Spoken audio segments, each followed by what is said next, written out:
देखिए आदरणीय श्रोतागण, आयुर्वेद की विलक्षण और अति उपयोगी जानकारी आपके साथ साझा करते रहते हैं।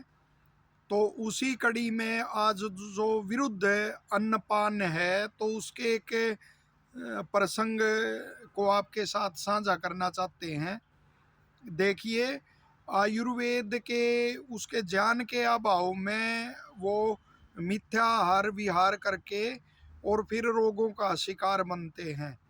और अनेक वो विषय तो ऐसे होते हैं कि उनके ज्ञान के अभाव में फिर व्यापक रूप से उसका जो विरुद्ध अन्नपान है उसका प्रयोग किया जाता है। जैसे ये जो कमल की ककड़ी होती है, कमल की जड़ होती है, जिसे बसिंडा भी कहते हैं, तो उसको आयुर्वेद में स्पष्ट है जैसे कि उसको सरसों के तेल में भून के नहीं खाना चाहिए।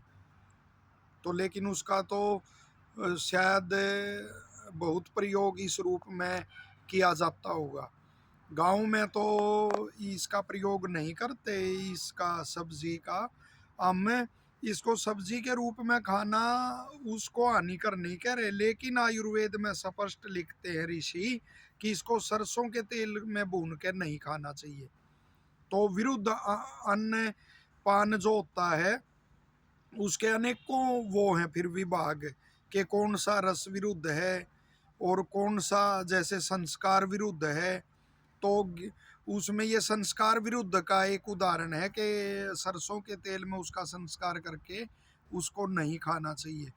और विरुद्ध अन्नपान से ही फिर ये रोग होते हैं, मुख्यतः जो आँख, नाक, गला, मुख आदि के रोग होते हैं। और फिर नपुंसकता भी इसमें मुख्य रोग है जो विरुद्ध अन्नपान से ही होता है। और फिर आमाशय, उदर के रोग, पांडु रोग आदि वो तो होते ही, वो भी होते हैं। लेकिन मुख्य रूप से जो है आँख, नाक, कान, गला आदि और मुख के ये रोग होते हैं। और नपुंसकता रोग भी वो तो प्रथम लिखा है कि वो होता है विरुद्ध अन्नपान से। तो ये देखिए कैसी विलक्षण जानकारी है। तो आप भाप में उसको पकाकर या अन्य किसी प्रकार से उसका सेवन कर सकते हैं, लेकिन सरसों के तेल में उसको भूनकर खाना ये आयुर्वेद में वर्जित है।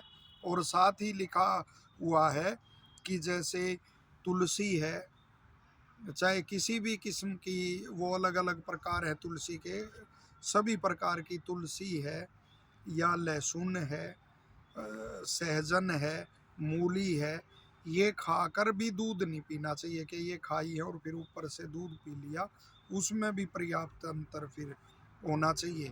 आशा है ये जानकारी आपको लाभदायक और अति उपयोगी लगेगी और लोकहित में आप इसे अवश्य शेयर करेंगे। सभी का धन्यवाद, सभी को स्वस्थ रहने की शुभकामनाएं।